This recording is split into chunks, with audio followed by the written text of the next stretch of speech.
Well, welcome back everyone to Kitchen Table TCG. My name is Louie and I hope you're having yourself a fantastic day.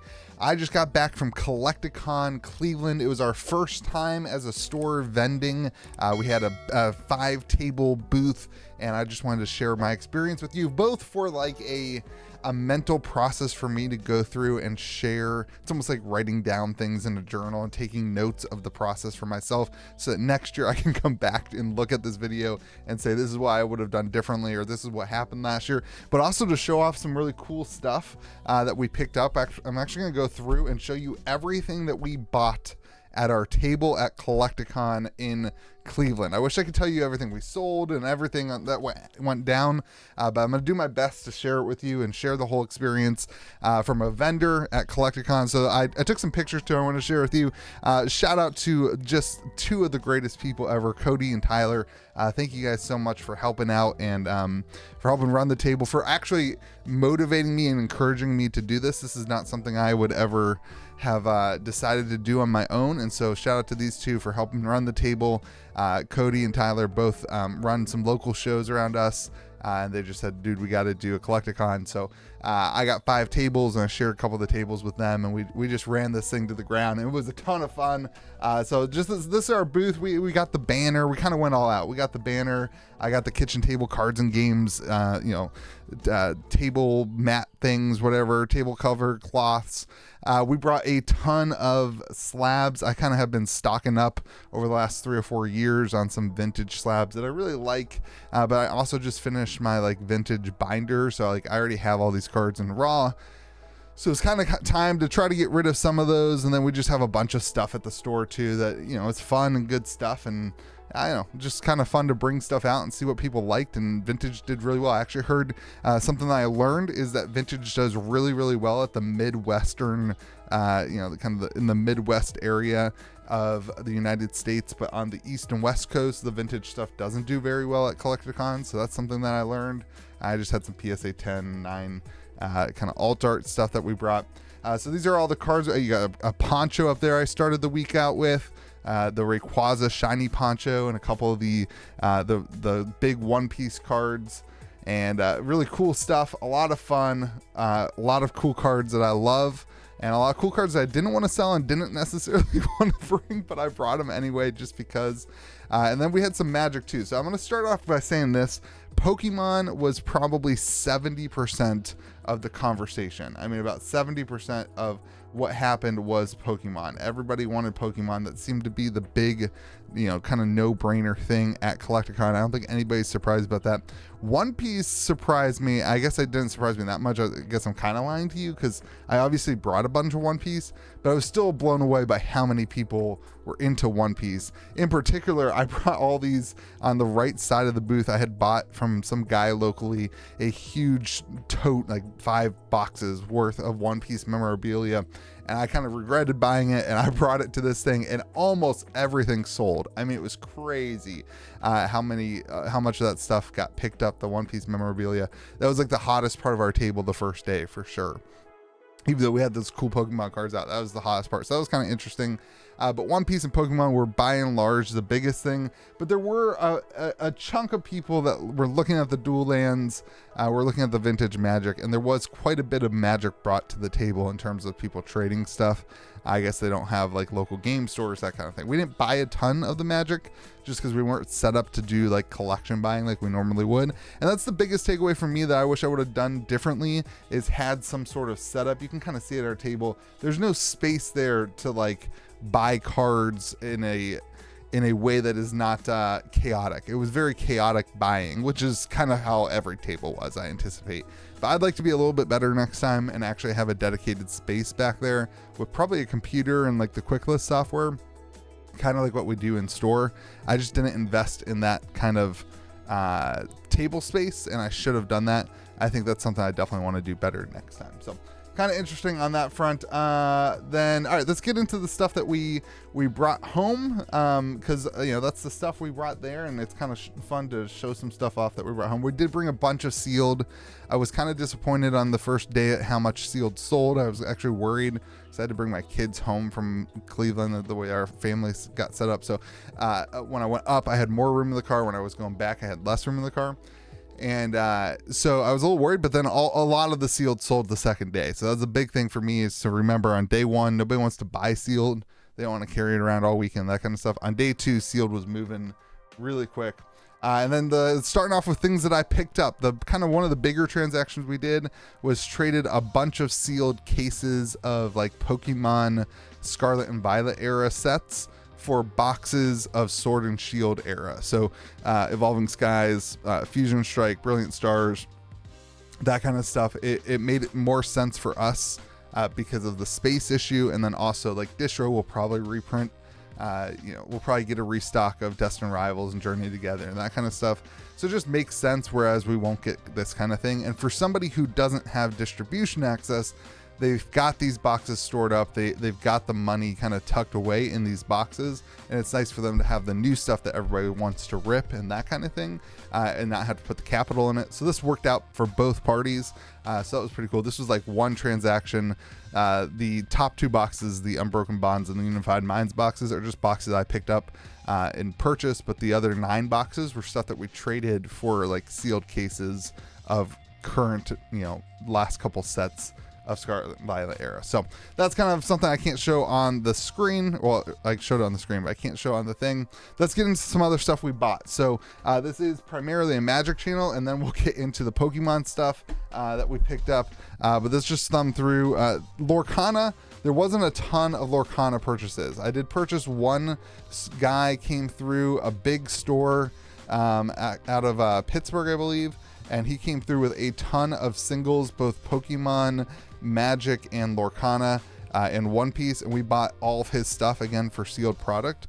And so we bought a bunch of that stuff from him. So pretty much anything with a sticker on it was like from that transaction.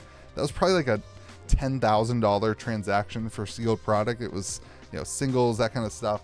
Everybody there was basically trading in the like 80% range, whether it be like 75 to 85% towards everything. So another Magic thing we bought some, a Kozilek, a textured foil. I tried to stick with Magic to do like just cards above $25.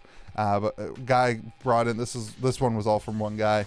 Brought in a really cool old binder. He was actually super patient and waited for me to deal with some Pokemon stuff that was going on. I bought a ton of the Force of Wills from his binder. These do pretty well. People throw them in their commander decks. I know they're not tournament legal. It says it on the back, blah, blah, blah. I get it, but it's still a cool pickup for people locally who don't want the real thing. Ancient Tomb, always a good card. This was the only real reserve list card that we picked up. I don't think Ancient Tomb's on the reserve list. I may have messed that up. Oh well.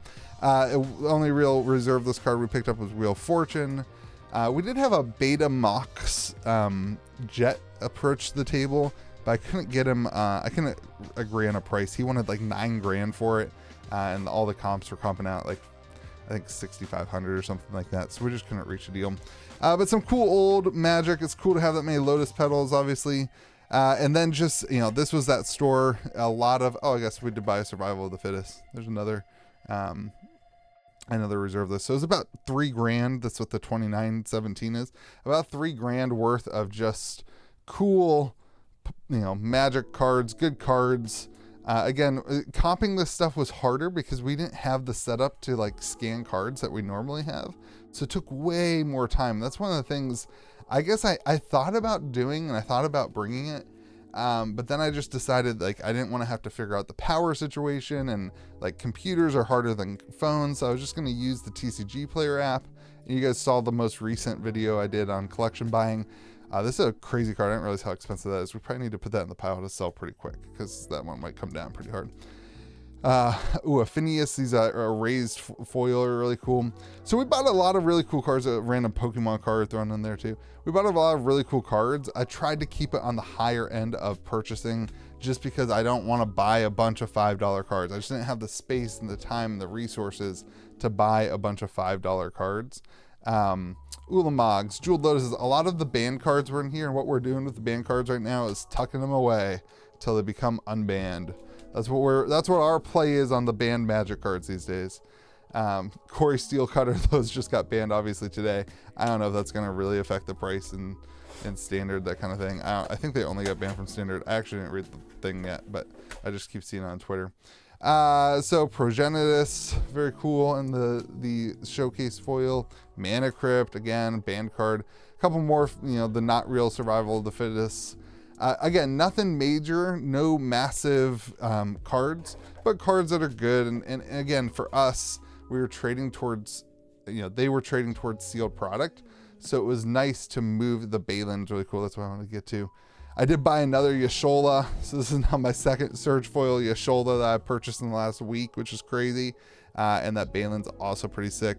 So really cool Magic cards. I will say the Final Fantasy, we did sell some collector boxes of Final Fantasy that I tucked away for the show. And those did really, really, really well. The Final Fantasy and Pokemon fan crossover, definitely there. And so there was a lot of people who I think had never really picked up Magic who were looking into the Final Fantasy stuff just because of the Final Fantasy. And that was pretty cool to see. So that was the Magic and the Lorcana, just a random Pokemon Leaf Green that we bought as part of a collection too. We buy some video games. I try to keep the video games to be Pokemon only. Okay, this is the cool stuff. And if you're from the store, I'm going to tell you to come here at 11:30 in the video, just if you want to see what we got for the store, because we're not going to put all this stuff on the inventory for a while. I wanted to give some of the locals first dibs at some of the really cool stuff we picked up. This is a crazy box of stuff. Very, very, very cool. This is everything we picked up at Collecticon. We did pick up just some junk Pokemon cards, kids coming up like crazy. Basically what we did, anything that came up, we pretty much bought, and I just put it in a box, and like, then I took this box and I've put it into this case kind of for this video. So that's just like the stuff that kids came up to do, you know, trade up challenges and that kind of stuff. We always kind of said yes to that kind of thing. For the most part, we bought stuff. I bought a couple things I kind of regret. I'll get to that first. I bought a card ass set or whatever it's called, the original Pokemon set. It's like a mostly complete but not completely complete. And then so I kind of regret that one. It's gonna be harder to move. And then I bought I don't regret this at all, but I got a Paldean Evolved complete master set, and I got a not Destin Rivals, Obsidian Flames master set. So those are the other two cool things that I don't have here that I picked up. First one, big one, is a Gold D. Roger manga alt art. We picked up a ton of One Piece. This whole stack of things is One Piece. And so let's, we'll do Pokemon first, but this was the big One Piece card. It's like a $5,000 Gold D. Roger, something like that. Crazy. We picked up a ton of like PSA cards. Here's a Giratina V alt art. I think somebody, if I remember this correctly, I traded them like a case of Destin Rivals or something like that. Like that's the type of deal that happened a ton at the table. People trying to get cases and move big cards, you know, just better for them rather than selling the card, buying the boxes, that kind of thing. Charizards, I bet you we bought and sold 10 Charizard cards this weekend. They just rolled. We ended up with a lot of them still, but people were buying these, trading for these. Everybody loves this card, but also a lot of people have this card, so kind of interesting there. Umbreon EX, I actually want this one in a 10. I got mine back and got a 9, so kind of stoked on that to have that in a 10. Obviously prismatic, everybody wanted it. It's kind of cooled off a little bit now. The Flashfire Charizard, now this is not the textured foil that's like crazy expensive, but it is still a very cool card in a 10, very expensive card in a 10. We're getting to kind of the heat up front. Kind of a lot of the heat was right there up front. Magikarp PSA 10, again, this is Paldea Evolved. This card's really hard to grade, but a 10 in it, very cool, about $2,000 I think. Lugia First Ed. Vintage was kind of weird. Not a ton of vintage hit the table, but people were definitely buying vintage. I definitely had, I think, a pretty cool vintage table. Not like the most expensive vintage table, but a table that had a lot of really cool cards for vintage, and like a lot of PSA 8 and 9, which was in the range of a lot of people who weren't like the heaviest hitters.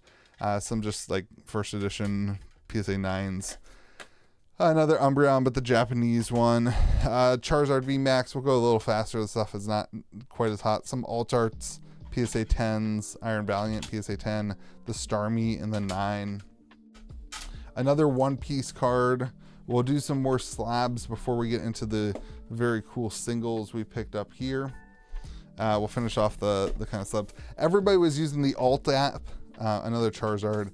Everybody was using the Alt app, which we started using basically at the beginning of the weekend, and it worked super well to comp out cards. But that kind of is what most people were floating around. Cool Magikarp here, Empoleon, Raikou, Latias, and a 9. That card's kind of hard to get in a 10. Blastoise, Zapdos first edition, Holo, PSA 5. Look at that Holo pattern. And that is a gray stamp error too, which is kind of cool. And then I don't know what happened to this Rayquaza, but CGC 9 is not very good. That's probably like a PSA 8 equivalent, but the back looks good to me. That might be one that we like try to crack out and see what happens with it. All right, let's go. Now we got here. This was a big card. I actually sold a PSA 10 of this, which was crazy. Now this one I didn't notice, but you see that line here right across the top? I didn't notice this until we got back home. So I probably lost some money on that one. And in there, it was super dark. I mean, it's like the lighting wasn't very good. A lot of times people handed you stuff in top loaders, obviously, and we were moving pretty quick. You know, mistakes happen for sure. That is one of them. I don't think we'll like lose super big. That's still a really, really cool card. But there's actually another one of those in here too. Some Japanese alt arts from, again, Prismatic. We did get 2 Umbreons. These cards, again, were cards that came to the table quite a bit. People were paying pretty strong on these. We paid basically, we traded basically at full comps, particularly for some like cleaner ones that are decently centered. I'm not sure that both of these will 10 grading, but I think one of them probably will get a PSA 10, which should give us some margin as kind of the play on those. An Espeon alt art, one of my favorite cards from Fusion Strike. We did pick up a really, really nice Charizard Legendary Collection Reverse Holo. An MP1. I don't know if it can 7. If it can 7, we're way up on it. If it 6s, we're probably about even on it after the grading costs. And raw, obviously, we'll make a little bit of money, I guess. The Groudon, I actually already have one of these in my binder. I just can't pass up on that card. It's just such a cool card. The Groudon, this is a crazy card. I never knew about this card. It's like a $300 card in your mint. This guy pulled this out of a pack like this, though. Terrible condition. He actually showed me the video of him opening the pack, and it's like terrible condition. I don't remember what we did on that. Pikachu's, we got a couple of those in here. Another Charizard, Glaceon, tons of modern cards again. There, you know, another Charizard. These are cards, the Arceus. These are cards that come in and out all the time. I actually really, really like that Umbreon. And then 2 Reshiram and Zekroms, 2 more or 1 more of each of these. Really cool cards. I actually sold a PSA 10 of the Zekrom, so I'm like kind of secretly hoping I get a 10 out of this.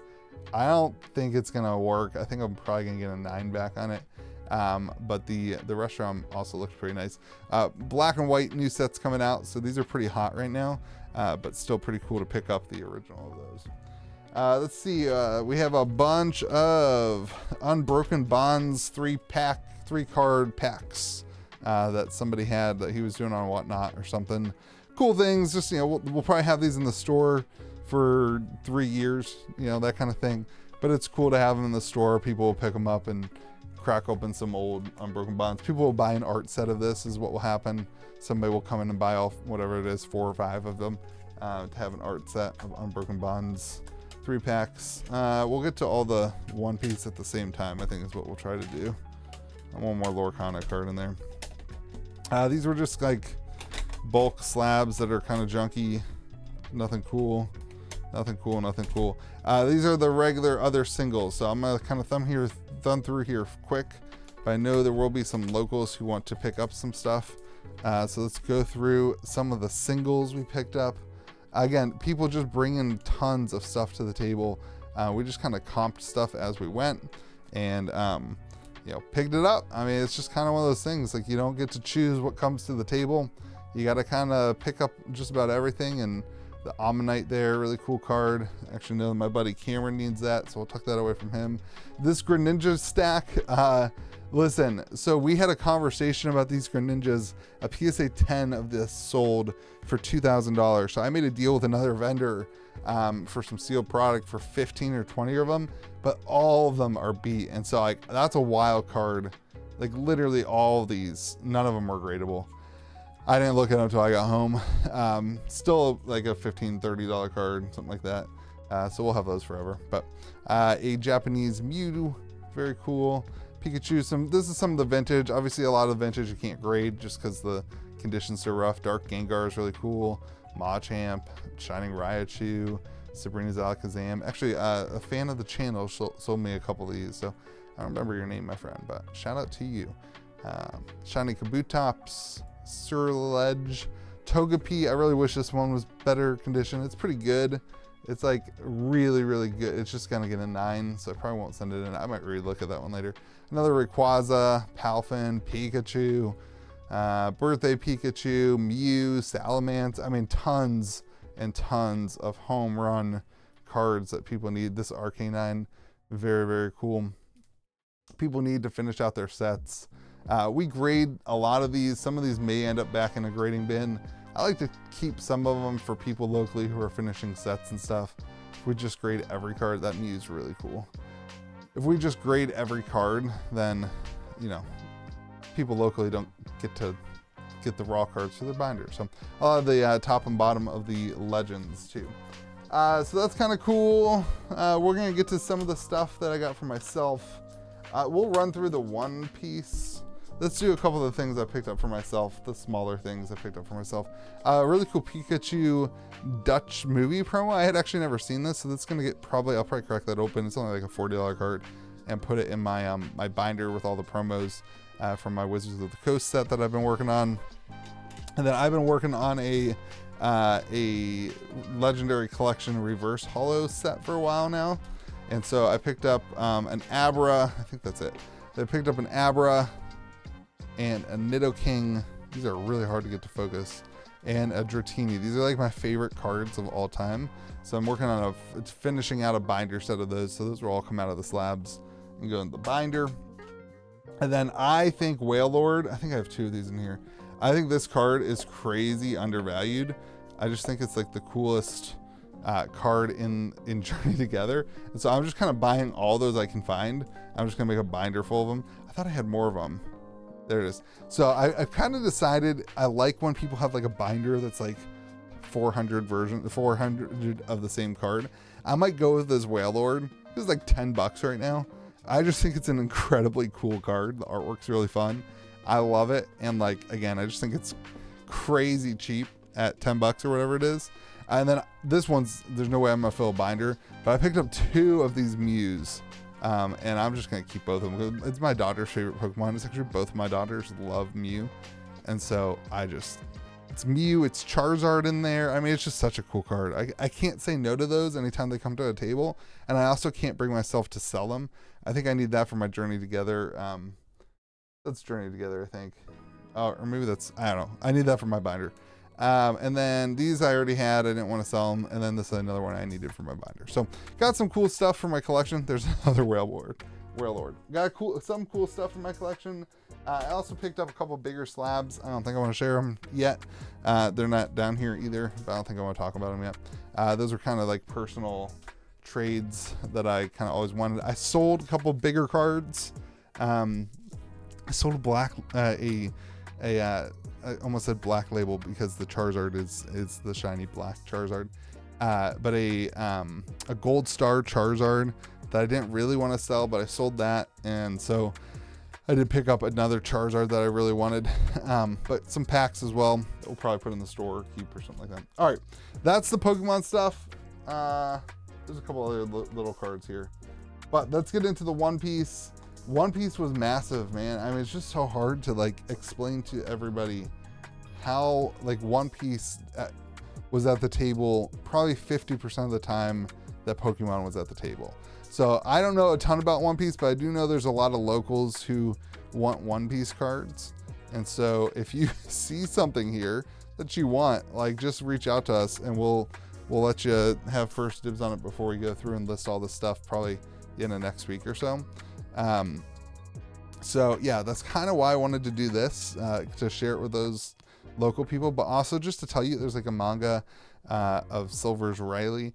I learned a lot about One Piece through doing all this too, and it's crazy because I don't interact much with the One Piece stuff, but people absolutely loved it. That's like the same card as Whale Lord. People absolutely love it. Like the DNA in the One Piece community is it's so deep. It is as deep as like the love of Pokemon. It's just different, but it's like people love it like people love Pokemon. I can't believe like all those things sold from our table and all that stuff. Like it's just crazy compared to any of the other games other than Pokemon, how much demand there was there for One Piece. Lorcana, zero demand. Zero people came to the table for Lorcana. Hardly anybody brought any Lorcana, and none of that happened. But One Piece was on absolute fire. Pokemon, obviously, like that didn't surprise me that Pokemon was on fire. But One Piece, it really did surprise me. Not a ton of really anything else. Magic was, Final Fantasy, we probably sold, I think we sold like a case and a half or something like that of the collector boxes. But for the most part, like it was just Final Fantasy. A couple people, we sold a couple dual lands, that kind of thing. Like a couple people that are interested in that. But for the most part, Pokemon, a little bit, 65%, 70% Pokemon, 25% One Piece, and then like 5% everything else down the road. So very interesting. All in all, I'm super glad I did it. A lot of people keep asking me, was it worth it? It was a lot of fun. Obviously, it's like a lot to travel and bring all that stuff up. It was a ton of fun. It was a lot of work, a lot of time, a lot of effort, even not just from me, but from my friends, Cody and Tyler. Again, thank you to you guys. It was a lot of work, but it was so much fun, and we picked up some really, really cool stuff.